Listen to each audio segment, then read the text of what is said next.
We're joined by the best-selling author of Confessions of an Economic Hitman, as well as one of his latest books, Hoodwinked, John Perkins. John, great to have you back. Good to be with you, Alex, again. Thank you.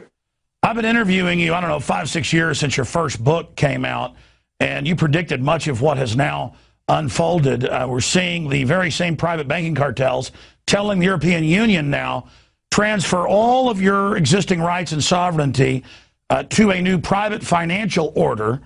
And I see Bloomberg News admitting, yes, national sovereignty and democracy in Germany is the problem. We need bankers ruling everything, or we're going to have a global economic implosion. Is this by design, or does it even matter? Because at the end of the day, we are seeing a global banking dictatorship set up. Well, I don't think there's any question, Alex, that it's by design. The people at the top, what I call the corporatocracy, the people who run our biggest corporations around the world, they know what they're doing.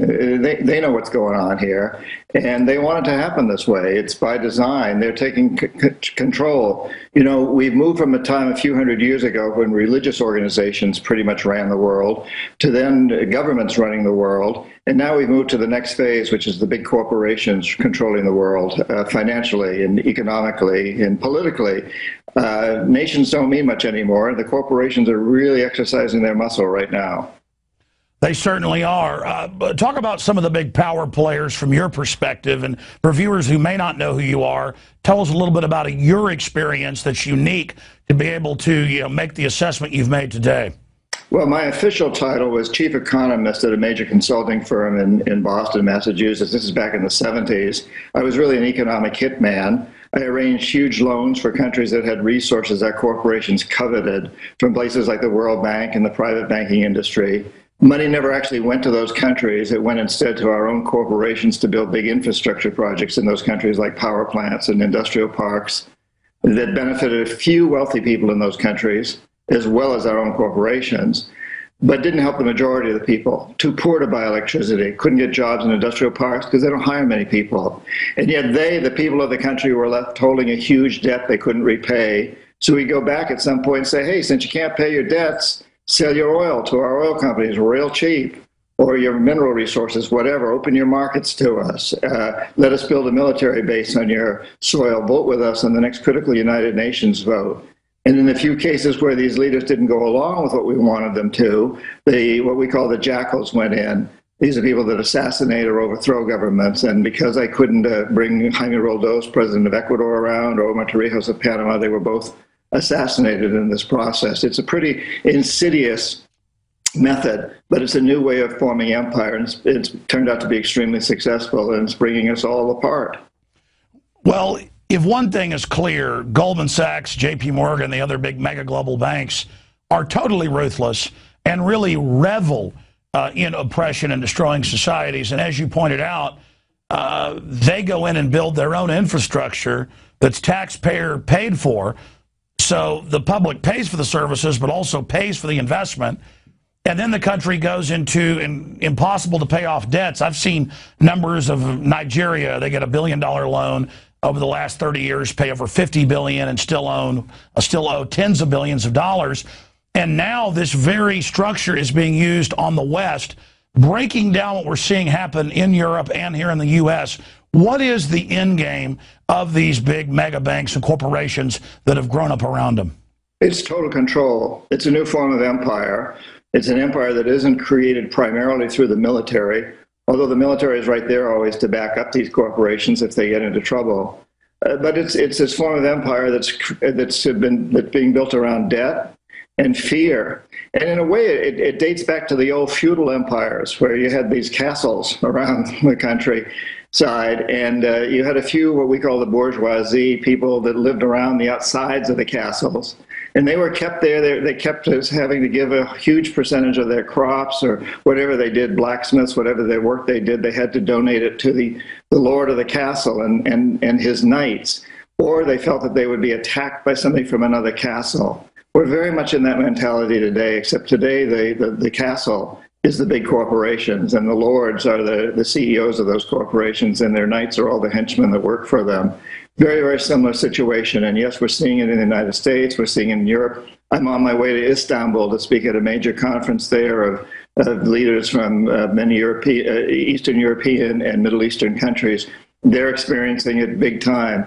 And people are beginning to understand what's happening. That's why we're having these uprisings, what we call the Arab Spring, and many other parts of the world. We're seeing people begin to really get informed and demonstrate against this. Zbigniew Brzezinski told the Council on Foreign Relations last year that for the first time in history, quote, all of humanity is awake and staring at the elite, not at their puppet frontmen, and that the elite had a big problem.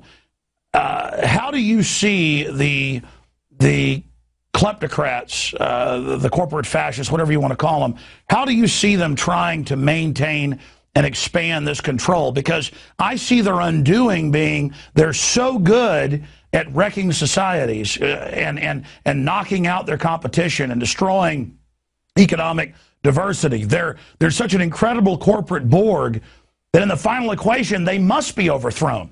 I mean, it's almost built in that it's an overreach. Yes, and, well, you know, what we're seeing now is a classic battle, really a war between those in control, the guys who run the castle, and those who used to sit outside the castle quietly serving those in the castle. And now, kind of like the Robin Hood coming along, finally saying, this isn't fair, this isn't going to work anymore. And so at that point, the people in the castle, the corporatocracy, the people who are running our big corporations, really dig in harder and harder. And let's face it, today they own the U.S. Congress and basically every other political leader in the world in any so-called democracy. Nobody gets elected to president of the United States or Congress without the financial support from these corporations. It used to be that our elected officials in the United States wrote the laws. Today, it's the corporations, it's their lobbyists. They pass them through the elected officials whom they own. And yet, we're really seeing it. And I think when Obama got elected, and there was a great hope amongst the people on the left, or the liberals, or progressives, whatever you want to call it, but they've come to see that this liberal Democrat, in many respects, is not very different from a conservative Republican. We're all really beginning to get it now. And as we get it, we're going to expect the status quo to dig in even more strongly. And that's exactly what's happening today. You're having the people rising up in many places, Washington, D.C. now, Wall Street, in addition to the Middle East and the Far East and Latin America and Africa.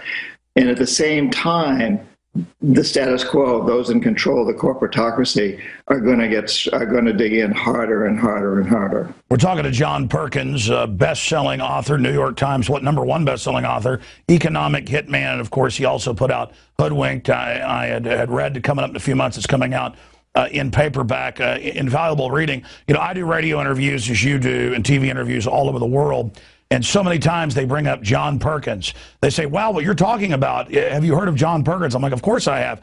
And correct me if I'm wrong, but you are an admitted, self-described former knight of these guys, a former henchman, or I guess you could say almost a financial and political cutthroat of Prince John. But now you've kind of joined Robin Hood and the Merry Men from being on the inside and going to the Pentagon and having meetings and getting the walking orders and all of that. Now being here today, knowing the mindset of the plutocrats, when you say they're going to dig in, how do you expect them to dig in as somebody who formerly served Darth Sidious? Well, you hit the nail on the head there, Alex. Yes, I did do all those things. And incidentally, the system is so insidious that when I did it, I came out of business school. I thought I was doing the right thing because business schools, in essence, teach us if we want to be good economists, if we want to be good managers, we need to be the knights that serve these Darth Vaders, as you put it. And that's what we're taught. And so for a long time, I bought into that because I'd been taught that was the right thing to do. But the deeper I got into the system, the more I could see how terrible and insidious it is, and anti-democratic and anti-everything we in the United States believe that we believe in, that I thought that I believed in. So at this point in time, what they're doing is getting everybody into debt. as much as they can, you know. And right now, Greece is the top one in the news, but before that it was Ireland and then Iceland and so on. And of course, individuals in the United States. And when you get people into this kind of debt, you have tremendous control over them.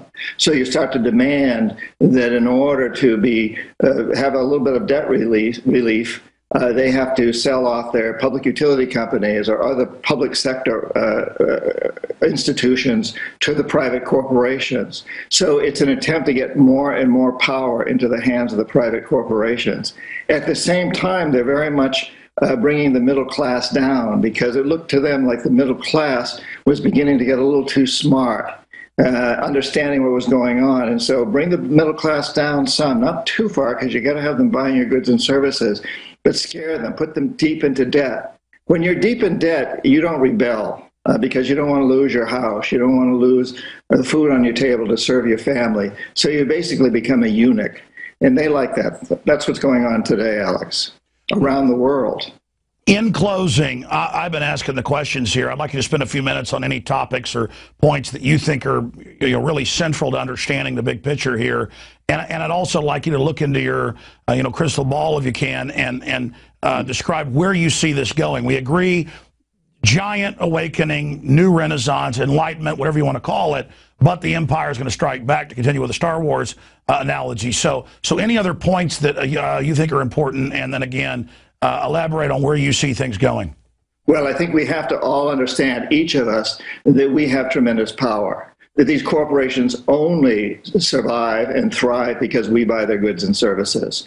And we've sent this message to them that we want cheap T-shirts. And if that means being made by slaves in sweatshops in Indonesia, we'll just look the other way. We want cheap petroleum for our cars. If that means destroying rainforests, we'll just look the other way. We've got to now send a new message. We've got to tell these corporations that we expect them to serve the public interest, which is something they were mandated to do during the first 100 years that the United States was a country. That changed in the late 1800s when the Supreme Court had a turnaround. But we need to send this message out again, that these corporations are there to serve our interests, and we'll only buy from corporations that do that. And to recognize the power we have. We got rid of apartheid in South Africa when I was in college by boycotting corporations that supported it. We got them to open their doors wider to women and minorities and get rid of trans fats. We have tremendous power. The marketplace is democratic if we choose to make it such. I would like to suggest that probably the vote that we make each time we buy something or choose not to is more important than the vote we make every 2 years when we go to the polls. So we, the people, need to understand that we have to take responsibility here, and we can foment a revolution. We don't have to pick up guns. We just have to let these corporations know that we're only going to vote for the ones that are committed to making a better world for us, our children and grandchildren, those that are committed to being good public servants, to serving us.